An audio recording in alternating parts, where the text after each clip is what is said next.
3, 2, 1, tutup pintunya.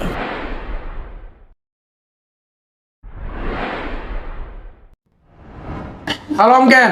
Halo bro. Nah, gimana kabar Om Ken? Baik-baik aja gimana bro? Udah lama gak jumpa kita ini. Lu baca DM gua gak sih? Gimana ya akhir-akhir ini lagi sibuk gua. Waduh, gua juga emang lagi gak ada kesibukan sih, makanya gua ngundang lu ke podcast gua. Iya, dasar. Aman. Gue cuman karena gak ada kerjaan. Ya, gua butuh AdSense bro. Oke, gak apa-apa. Di YouTube gua kan lagi rame. Sebagai teman gue mau ngebantu lu, kok tenang. Gimana keseharian lu sekarang? Ya biasa sih, lagi sering dipanggil buat ngurusin masalah negara kayak. Bener-bener, memang Akhir-akhir berat banget ini, ya. iya. Banget. Padahal masih awal tahun tapi banyak masalah aja di negara, gue juga jadi capek, cuy, sumpah. Gak ada vacation gitu-gitu. Iya, nggak ada. Waktu itu liburan aja keganggu. Oke, kita panggilkan langsung Afif Fauzi Rahman ini. Dia sebagai apa? Pengamat politik. Pengamat politik Iya. di Indonesia gitu. Itu cuma titel biasa aja sih sebenarnya Om. Ya mudah-mudahan bener-bener pakai lah buat kedepannya, mudah-mudahan Siap. bisa buat jadi contoh orang warga Amin, Indonesia. amin. Oke. Kita langsung masuk ke topiknya. Ya, boleh. Gue makanya gue manggil lu nih. Gue butuh pencerahan gitu. Iya, kenapa kasus emang kenapa? politik di Indonesia. Oke. Kenapa? Menurut lu kasus korupsi di Indonesia ini banyak gak sih? Atau emang dari kecil tuh kita udah ada lah tipis-tipis gitu loh kasus korupsi yang kita sengaja atau nggak sengaja gitu ada gitu tiba-tiba. Ada sih Om. Gimana? Kalau dari kecil, simpelnya contohnya kalau gue pribadi dulu pernah dikasih uang buat beli sesuatu sama bunda gue. Tapi di situ misalnya nih dikasihnya uangnya ceban dan seharusnya kembaliannya tuh 2.000 Om. Malah lu tilep? Iya, 2.000-nya buat gila buat gua main PS sama teman-teman gua. Iya. Kan dulu PS tuh dapat buat 1 jam kan ya 2.000 ya. Rental ya. Iya, di rental PS. Jadi itu kayak udah termasuk kasus korupsi juga. Oh, jadi sebenarnya dari kecil kita tuh udah paham bukan paham sih jatuhnya kayak udah pernah ngelakuin tentang korupsi itu. Kita kan nggak sadar. Iya, kita nggak tahu kalau itu korupsi dan nggak benar. Iya, itu masih kecil bro. Iya, benar. Jadi mungkin itu yang bisa jadi akar dari banyaknya kasus korupsi di Indonesia itu Om.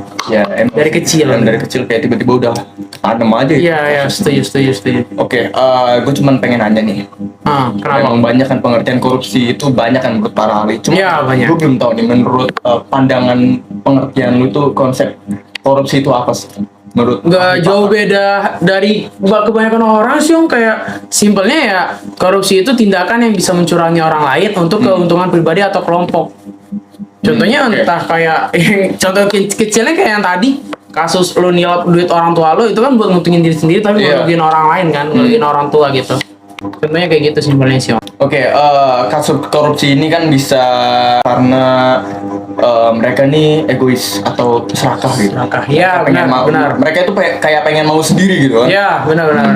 Terus juga ada lagi karena kesempatan. Ini biasanya sih kalau gua tahuin dari sebuah organisasi, cuman gua nggak berani. Ya organisasi atau perusahaan sih Om biasanya kalau kesempatan kayak gitu mah. Kayak lu kayak orang tertinggi di sana. Ya, Lu kan iya. bisa berbuat apapun semau lu kan, karena lu orang tinggi dong. Iya, Jadi kayak misalkan secara lu nggak- harusnya lu ngasih gaji karyawan lu yang harus segini, tapi malah lu karena lu koruptor, malah lu korupsi duit. Iya, Lu iya. cuman ngasih setengahnya gitu. Iya, itu emang salah satu dari kesempatan gitu sih. Benar.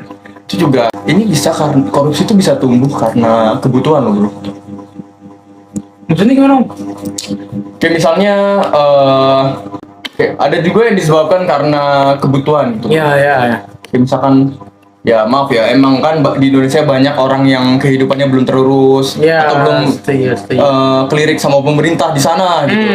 Makanya orang yang belum terurus itu bisa menjadi faktor adanya korupsi. Tindakan korupsi, iya.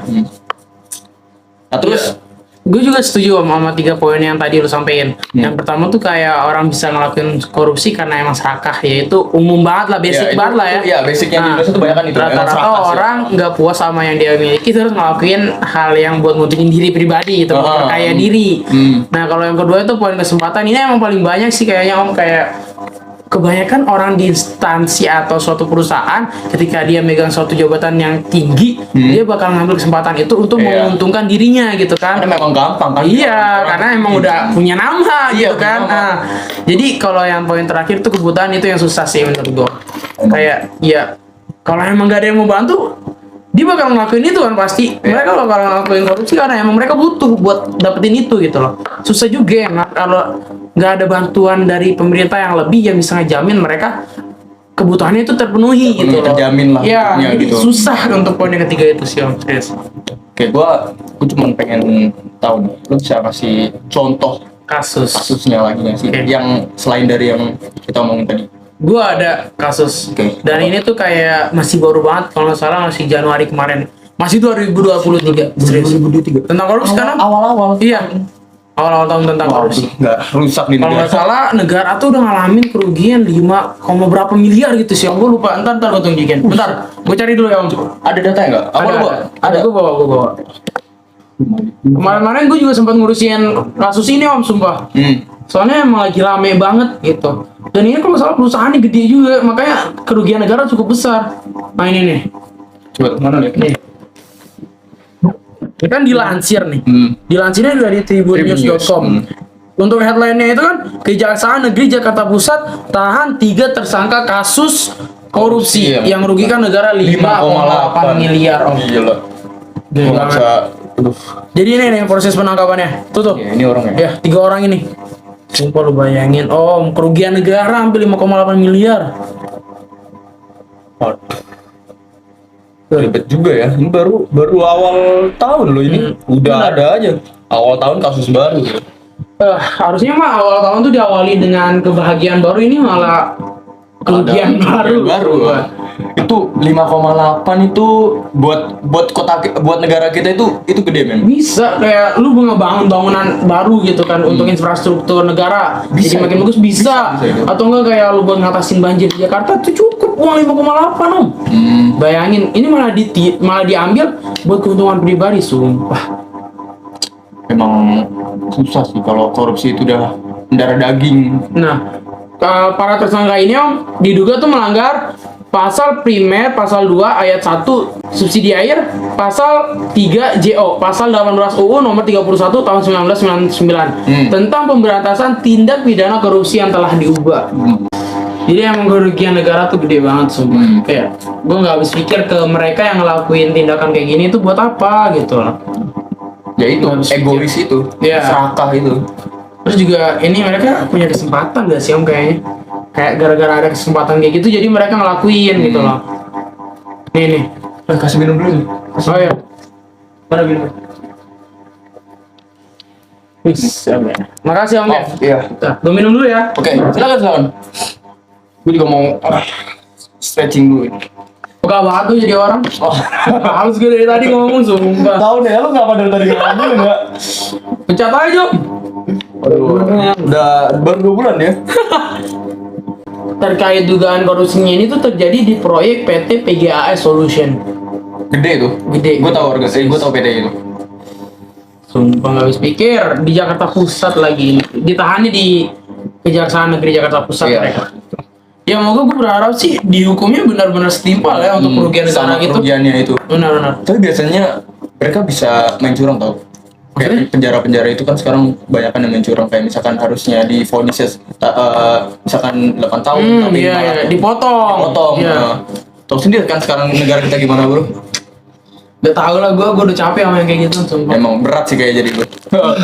Itu nggak jadi kayak untung gue kerja ya YouTuber. Jadi podcast ya. Oke, kan contohnya tuh udah lu kasih tadi barusan. Benar. Dampak-dampaknya bagi remaja tuh menurut gue banyak banget men. Iya. Ada yang karena remaja ini malah malas gitu, kayak mencari duit karena dia bisa korupsi gitu kan. Setuju, Tahu setuju, sendiri setuju. tadi kita udah nanem korupsi, udah di bibit-bibit kita masih kecil kan. Iya, benar. Kan kita kan nggak tahu pola asuh Orang tua mereka. ini gimana. Mungkin aja ada yang bolos gitu-gitu kan. Ada yang nyolong loh, Bro. Ada yang nyolong duit koperasi gitu-gitu kan udah termasuk Ya, itu termasuk korupsi. Itu bisa termasuk korupsi sama bisa termasuk pencurian malah. malah. Jadi kasusnya lebih gede. Susah emang kayak gue berharap banget untuk ke para remaja atau boleh ngomong ke ini gak sih Om? Buat Silakan. Gue juga mau berpesan ke penonton nih kayak bisa gak sih nanti ke depannya kita itu jadi generasi muda yang benar-benar bertanggung jawab gitu loh. Kita syukurin apa yang udah ada di diri kita saat ini dan boleh ngerasa kayak kita kurang gitu. Kita boleh ngerasa kayak gitu. Cuman caranya itu harus benar ya, Om. Iya, benar. Nah, jangan malah korupsi atau Cari malah kerja mencuri. lah, cari Iya, kerja lah. cari kerja. Atau mungkin di zaman sekarang tuh banyak yang di media sosial buat kita pamer skill bisa. Nanti bisa dilirik sama perusahaan, sama instansi-instansi besar kan bisa gitu loh. Misalnya lu punya skill di bidang fotografi, lu bisa jadi fotografer jalanan, men. Banyak caranya. Kita nggak harus dengan cara korupsi atau lain sebagainya, itu benar-benar harus dihindarin.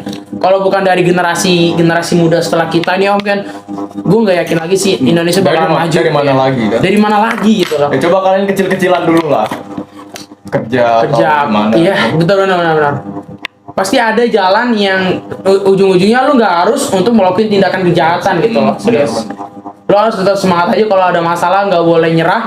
Terus jangan mikir ke hal yang negatif, tapi lu justru harus mikirin hal positif buat nyelesain masalah itu loh.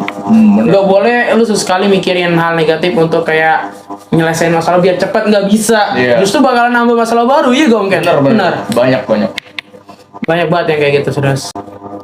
Oke, bro, makasih banget dulu udah datang ke podcast gue. Ya. Ya, mungkin bagi penonton kalian bisa mengambil banyak pelajaran yang telah beliau sampaikan Iya, pada sah. podcast hari ini. Bisa aja lu, Om, kan? Ya. Ini udah full banget ini kertas gua.